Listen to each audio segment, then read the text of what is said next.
the J. Marie booklet. So today I am making a video titled How to Lead as a Unit Secretary. So I'm just gonna go over some tips that I have um, to become damn near perfect on your unit. So the first thing that I would suggest is to ask for feedback on how you're doing. So of course, we get reviews. Everyone gives a review, a yearly review. But ask for ways, ask for feedback on how you're doing, and also suggestions on how you can be better. So the feedback that I will always get, that I always talk about if you watch my videos, is that the nurses will be like, "Oh my God, you're the best. You're great." That's feedback. So listen to what they're saying. Also ask for ways to improve. I um, I really don't ask for ways to improve. That's just me because I'm always doing stuff. So like I'm always working to make the unit better, cleaning, doing this, going out of my way to do stuff. So I really don't ask for suggestions on how to improve. Um, but if you're the type of person you really don't know how to navigate, or you just sitting down all day, ask for ways that you can improve, because we can all improve on something. But yeah, listen for the feedback. If you're always getting, compliments about doing something, appreciate that, because they are watching you. Okay, whether you believe it or not, they are watching you. Everyone's watching everybody. Another thing is to keep track of all communication between the members. So like members like the nurses, the doctors, things like that. 9 times out of 10, we're taking messages for the nurses, whether it's the family, whether it's the doctor, whether it's management, whether it's the patient. We're taking notes. We're taking calls and getting emails and things like that, faxes, all that stuff. We get faxes from outside the facility, from other departments. You know, keep track of that. I always keep a, not necessarily a notebook, but like a little notepad next to me, and I jot down stuff. I'm like, that is what I do. And and then at the end of the day, I throw it away. But I keep track of all my notes all day, because I'm a person that that just jot stuff down. That's what I do all day. When I'm on a call, anything, I jot it down, because I know 5 seconds from now I'm gonna forget. I'm gonna forget, and then we're gonna have all kind of problems, and I don't want those problems. So just find a way to keep track of all that. Find a way to stay organized. So I'm the type of person where when I would come in first thing in the morning, I would of course wipe down my nurse's station, and then I got to set it up a certain way. And so I gotta have this here. I gotta have this here. I gotta have put that out the way. Things like that, because people have their styles. You want to have things within reach that you need. You know. So I'm just one of those people, and you can. I talk about it in my video, how I start my day. I think I think that's like the number one video. I was looking at my analytics. I was like, dang! But then I realized I put it. It's on my blog. That video is like in a certain place, and so I was like, dang! Because for a long time the video was like the three tips, three three biggest tips of being a secretary or something like that. But yeah, that video overtook it. And but yeah, in that video, I described I gotta have it set up a certain way. Like even right now, this desk is set up a certain way. My mouse is here. My my notes are here. I got a pen right here. It's just everything's set up. That's just how I am. So organize your desk. You can use post-its. You can color coding. How what whatever works best for you. Me personally, I don't use post-its. I was actually surprised. I was cleaning up and I found some post-it like notes, and I'm like, I don't even I don't even really like post-it notes, but I would use them. I mean, uh, yeah. I mean, we yeah, man. But you put them on a computer at the bottom. But I'm not a post-it. Like there are no post-it notes. That's why I said I was surprised I actually found some in this house. I was like, really?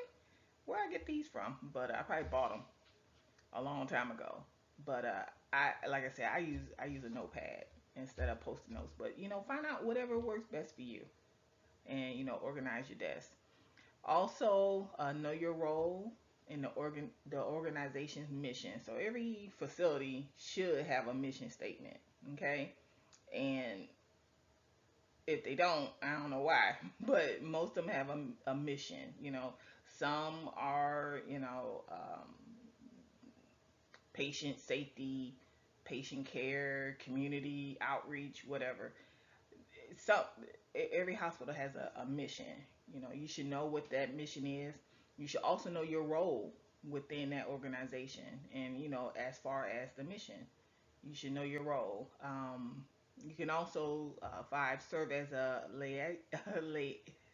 liaison between members of the unit and other units. So one of the things that I always do, so like when I would have to call over to the ICU, the other ICU, because every month they will print a calendar for the intensivist. The intensivist is like if you have a cold blue, that's who come. Everybody come running. They're usually in the ICU because that's where the intensivist, intensive care. So that's usually where they are. And then if you call out a cold blue on another unit, they come from there. So I will always, for whatever reason, we never got the calendar. So it would show who, Dr. So and so is on Sunday to Thursday, doing the morning shift, and then the evening shift is another doctor. We never got it. We never got the email. Like I could never figure out how to log in and get it. It was you don't know how many times I tried to log on and get it.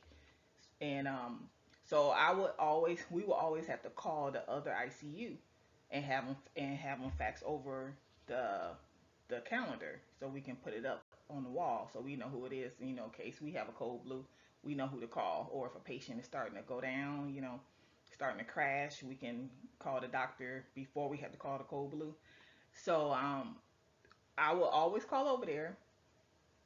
Now, first thing I would say, whoever answered the phone, are you the secretary? Okay? Because I don't want to speak to none of y'all nurses. Okay? I need to speak to the secretary because the secretary going to give me what I need. Now, I'm pretty sure one of y'all can give me what I need, but I know the secretary can give me what I need. And so that was always what I asked. Are you the secretary? So because they the liaison between the units, just like I would expect another person to call, and well, we always answer the phone.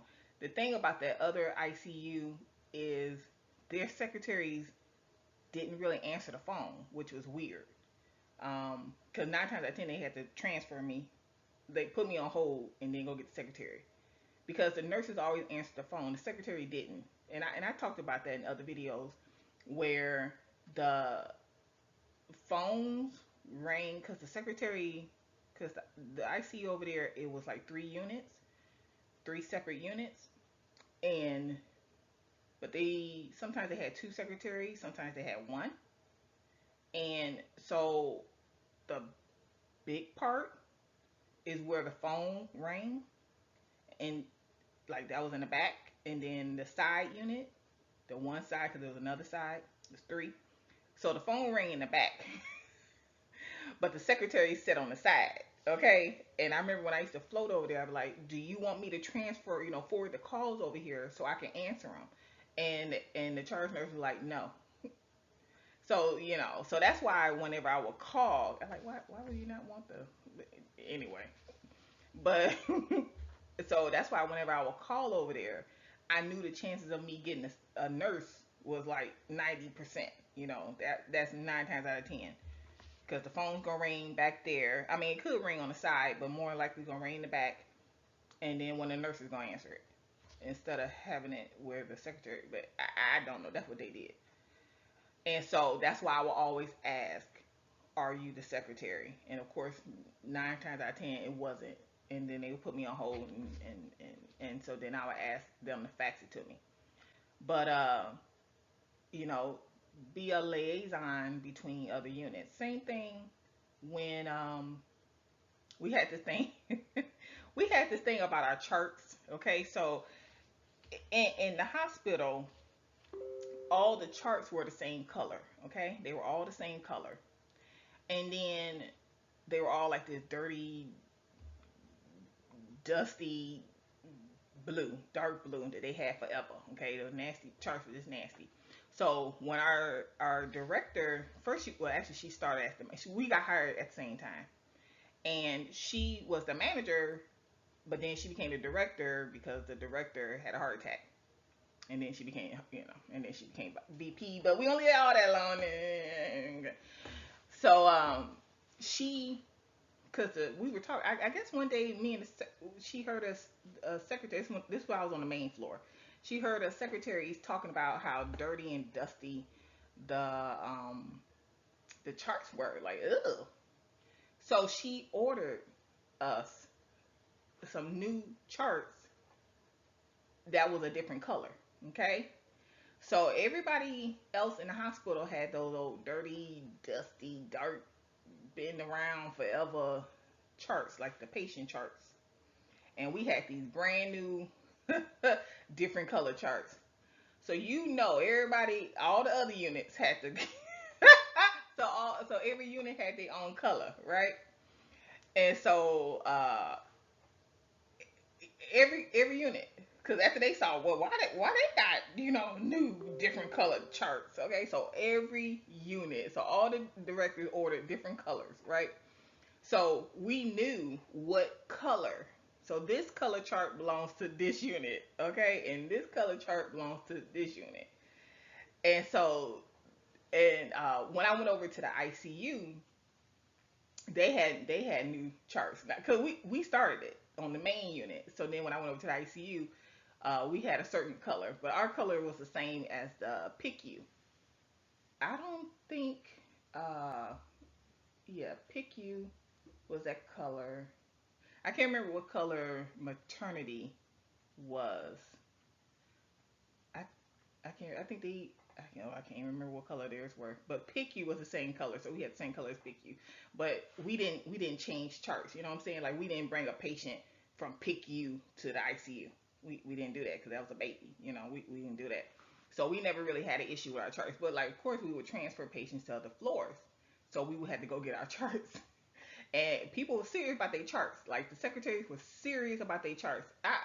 Honey, I went all around that house going to get our charts because I knew, where we 9 times I think I went to every unit to go get our charts because like they wouldn't come back. Like we don't want these we don't want to use these old dusty, dark, dirty blue charts. We don't want to use those, even though we had a whole bunch of them because ain't nobody throw them away. Okay, we put them up, but we don't want to use those. So I literally would go around the hospital to get our charts. Go to all the units. That's how I know everything that was going on. That's how I knew everything was going on in the hospital. Because here I come on your unit. I go straight to where y'all keep the charts because they don't want to use our charts. They don't want to use the blue charts. They want to use their color charts.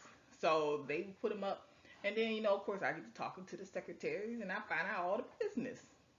That's how I knew what was going on in the hospital because I would go make my rounds and get our charts. But yeah, so whether you're being professional and getting the calendar so you know who the intensivist is, or going to get your charts and getting some gossip at the same time. You gotta serve as a liaison, between you and the other units. But yeah, that's how I knew everything was going on. We had to go get our charts.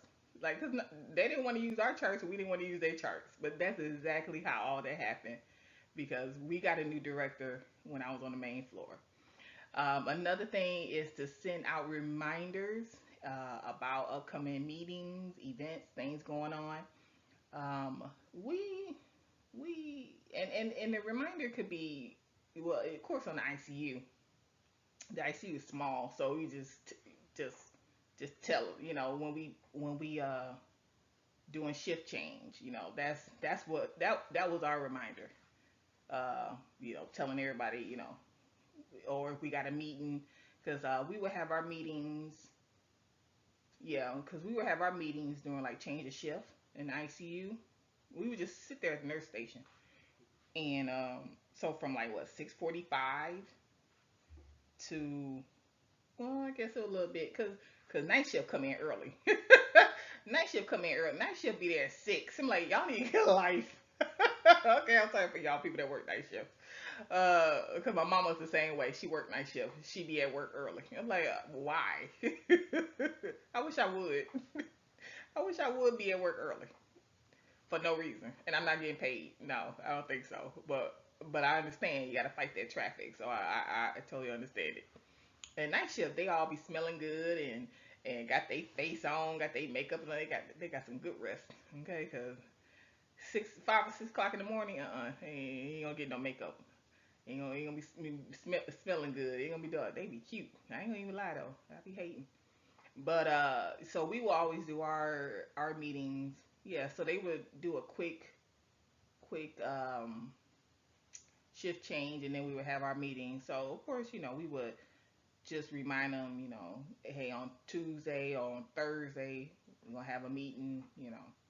So that would be our meeting, and of course on the main floor, uh, they usually had meetings like in the middle of the day. That's when they like in the break room, things like that. And then of course, when they had events, uh, like if they were fundraising, actually you really don't do too much all that.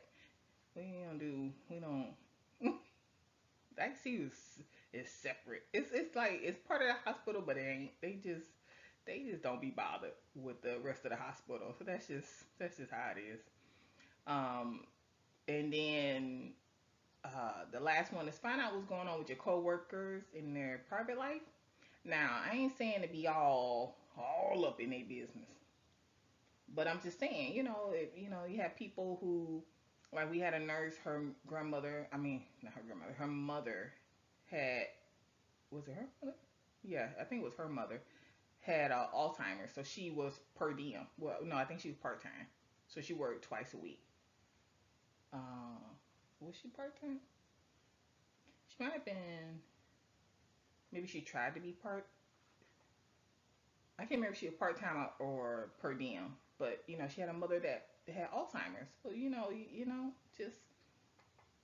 But that's all I knew, and I knew her husband on some kind of. I think he owned a pizza place. I want to say he came up there one time, or just things like that. So when you start seeing her more, that maybe something happened, to the mama, and she don't have to take care of the mama like that no more. You know what I'm saying? Like mama might have passed away, and just keep that in mind, just to be more sensitive. You know.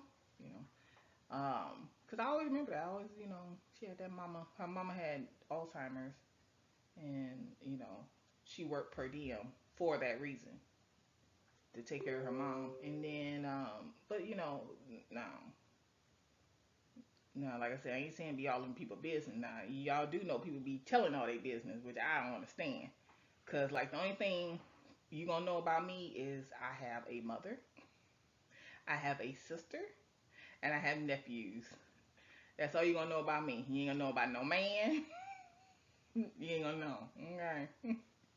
Okay, because I actually dated one of the people there, and after he left there, one of the secretaries, that was my girl. She was like, and now she knew all the business. Now she knew all the business. She, I was like, well, I used to date so and so. She was like, what? I said, yeah, yeah. She's like, I did not know. Okay, because I keep my business to because all I got is a mama. All you need to know about me is I got a mama, a sister, and some nephews. That's all you need to know about me. Okay. Oh my God, I didn't even know.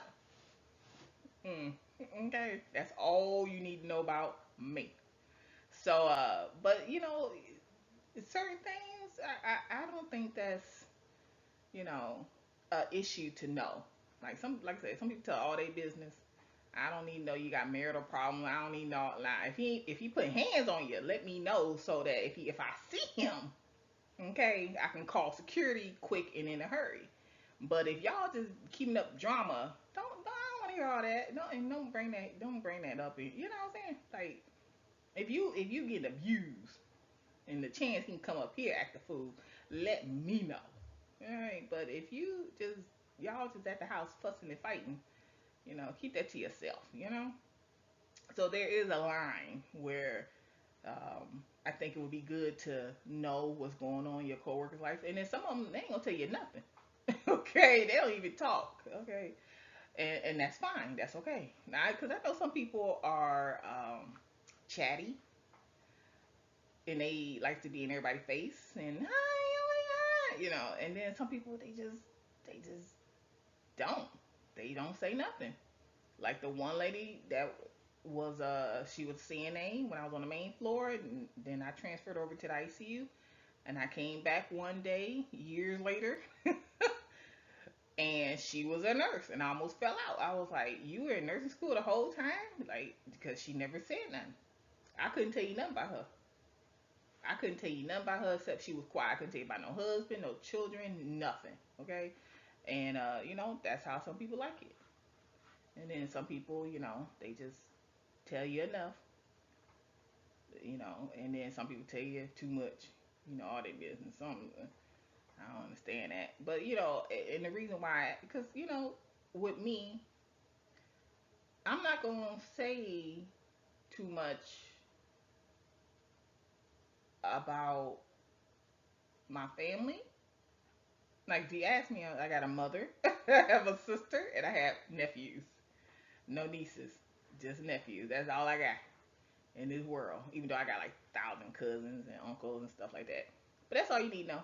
But you start talking about some children, and you ask me about my nephews, I'm gonna tell you everything. You know what I'm saying? Like I'm gonna tell you all about my babies. Not my babies. I'm gonna tell you all that. But other than that, you ain't gonna know about no man. You ain't gonna know. You ain't gonna know. Right. Cause now you're getting it. Now you're getting too deep. And I actually made a video talking about dating in the workplace or dating a coworker, things like that. I got so many videos. I got so many videos on this channel. But yeah, those are that last one was just extra. But those are just some tips that I have. To ask feedback, keep track of all communication, stay organized, know your role, serve as a liaison. I think that's how you say it. Um, know what's going on with regarding events and meetings and things like that, and know a little something about your coworkers, but not too much. Just so you can empathize. Empathize if they going through something. Like because I always remember about the lady and her mama with the because I got a I don't know. I got a place in my heart for old people. I don't know why. You know what? I think what it is because they're helpless. Well, I think it's because I'm the same way with like special needs. People that are special needs or kids. It's like a a protector type thing. Because my cousin was in special ed because she had health issues. She had sickle cell anemia, and so it caused her to have a stroke. So she was like paralyzed, even though if you saw her, you wouldn't know it. Like it would take you a while to realize something was off because she looked normal. But then if you really looked, you realize her one arm didn't go all the way down. But so a stroke, affects your brain. So she was in special ed, and then she was with the other kids, special that physically uh, handicapped as opposed to mentally because it's two different types. And so I don't know. It's just a protector type in me, and I guess I'm like that with special needs and elderly. They gotta have a protector. So and then with the mama with Alzheimer's. So that's why I always remember that. It's just I don't know. I guess I care about people. So, but yeah, you find out what's going on in their life, but not too much. You know, be all up in the business, but just something that you can have some kind of conversation with them. When when times get when you do have a chance to chat, because there will be times where you will, it will slow down. It won't just be work, work, work all day. You have a chance to chit chat. Those days do happen. They're rare. Well, let me rephrase that. It depends on what unit you work on. Those days will happen when you have a chance to sit down and you find out something about them that you didn't know. You know. So that's all I got for you. You can leave a comment below. Don't forget to like and subscribe to the channel. You can also follow me on my blog, the Jamie Reed Book List. That's where I talk about being a unit secretary. And I'll talk to you later. Bye.